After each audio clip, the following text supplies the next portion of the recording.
shared power. That is to say, only if many people have a share in making decisions that the community will support, there is shared power if office holders are drawn from representative groups in society, office holders who are drawn from representative groups of the community. A very important element in shaping the behavior of people is what we want to take a look at today. Attitudes are tied in with feelings, beliefs, opinions. People have feelings, beliefs, opinions, or views about all sorts of things. The way people feel about things determines, to a great extent, what they do about them. It is common knowledge that everyone develops attitudes, and the important thing to bear in mind is that behavior is influenced by them. Well, you've seen Godfrey Cambridge's game. No. I think it's called Ghetto. It's a similar principle, and you start out in a ghetto, Watts or Harlem or someplace or other, and you aspire to get to be president of the United States.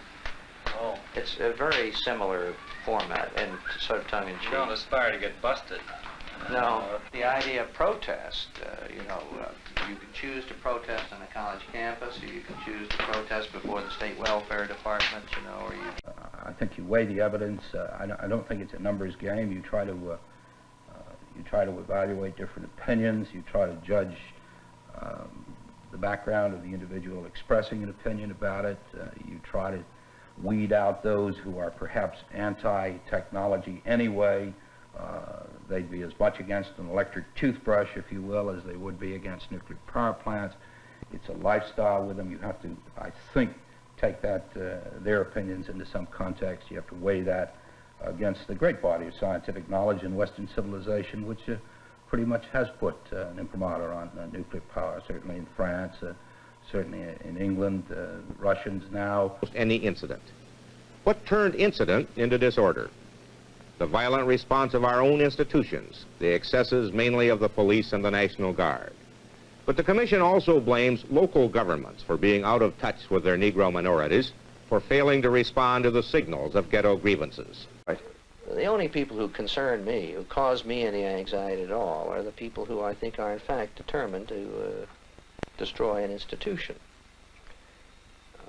Who, it seems to me, are prepared to say that because a hospital doesn't save the life of everybody who comes into the hospital, we should burn the hospital down. Keep the status quo! Keep the status quo! Keep the status quo! I was explaining to someone this morning, Bob is our man who's there to see that the interviews are carried on, but in every other respect, the situation's in the hands of the police commissioner. And this is what I think so many people in the university community don't really appreciate, is that if it's necessary to call in civil authorities to conduct the affairs of the institution, you surrender something of the institution's autonomy. Do you think the plant should be built here? That's absolutely. You do? Yeah, why not? Who's going to stop them? Well, you got money enough behind you to push it? There are a lot of people who are opposed to it, sir. They're opposed to it, but to hell, they haven't got nothing behind them to push it. You mean they have no political base? No, they haven't got the finance to push it. They don't have the money. That's right. Uh-huh. And the big... If you got the money, all right. If you haven't... The President was talking generally, and generally, if this happened anywhere but a college campus, there just wouldn't be any discussion about it. See, this it seems to me is the really critically important point to get across to our colleagues, is that we have for centuries in institutions like this enjoyed a degree of immunity from civil procedure because the assumption with the public that we would somehow or other govern ourselves, maintain our own form of law and order. And this included lots of gatherings and demonstrations and so forth, that the minute you call in civil authorities to maintain order on the campus, you begin to live like people live in the rest of the world. Attitudes are definitely an important factor in police performance. Your attitudes and those of the people you contact. There is a point which you as a police officer should always keep in mind. It is a very important point, and one which has far-reaching significance for your success in dealing with people. The point is this: The way a person reacts to you depends to a considerable extent on what he thinks your attitude is. Notice that I did not say his reaction depends upon your attitude. What I said was, it depends on what he believes your attitude is.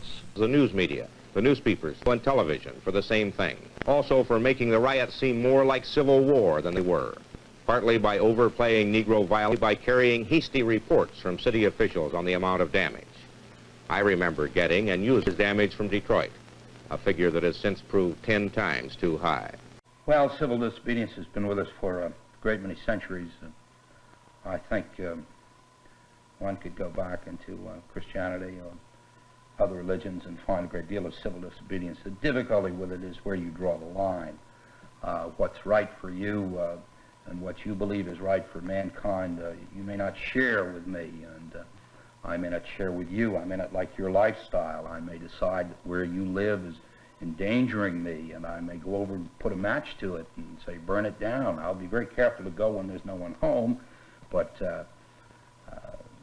crack him, or even hit him with your gun. That's physical abuse.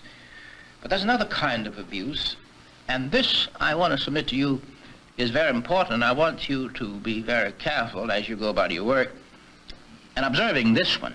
That is, don't commit it. And this is what I would call emotional or spiritual abuse. You see, you may never hit me, but if you don't respect me as a man, this does me more harm than hitting me. I'd rather you hit me so I could, fight it out with you, man to man. But do not abuse my person. But what you do is based upon your concept of reality. You cannot actually see an attitude. All that you can do is make inferences from the behavior that a person holds a certain attitude. Now, the inferences you make about the attitudes of a person with whom you have contact help to determine the way you react to him.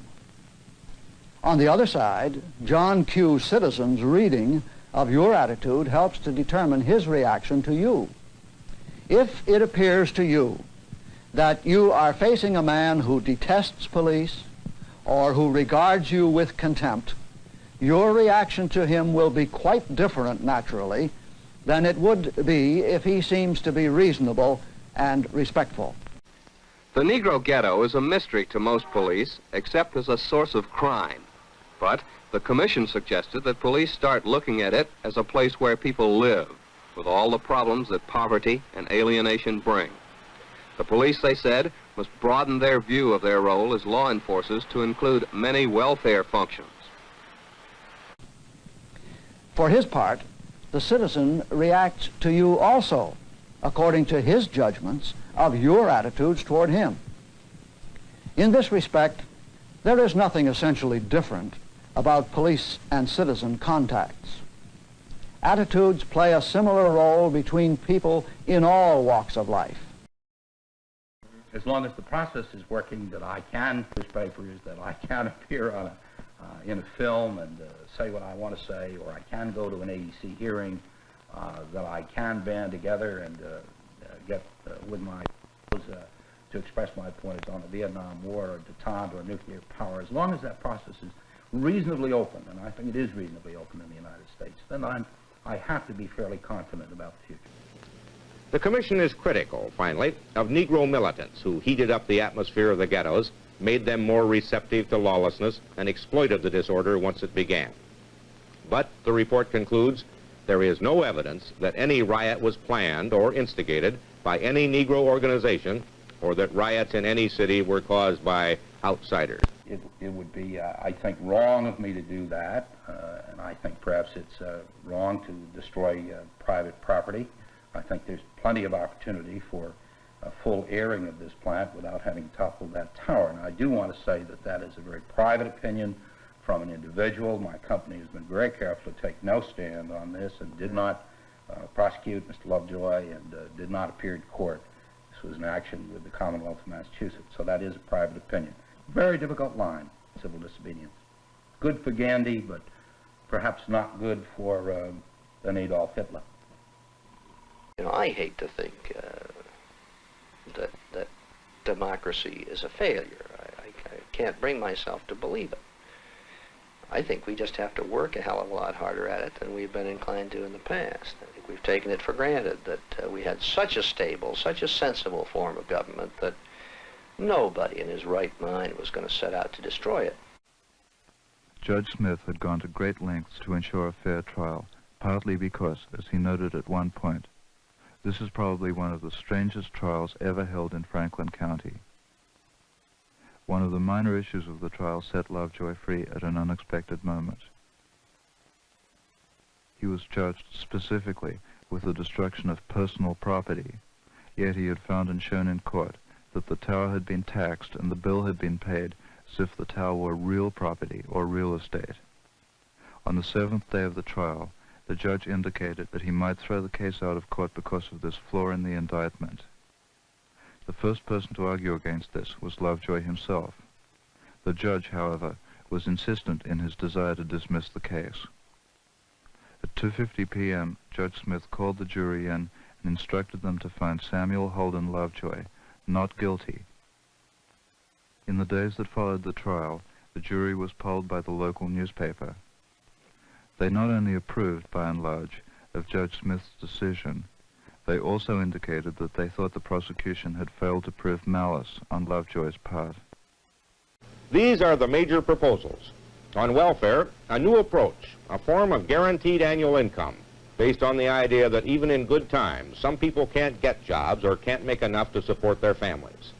On housing, a national open housing law, 6 million new low and middle income units, especially smaller buildings in scattered locations, instead of high-rise projects jammed into the ghettos. On jobs, 2 million new jobs in government and private business, better chances for advancement through job training subsidized by federal payments or tax credits. On schools, grants to promote integration, but until it really happens, a special compensatory aid. By showing that there is nothing personal in your actions in an adversary contact, you will focus the hostility of the people on the system and not on you personally. This will also help you avoid charges of brutality, rudeness, or lack of courtesy.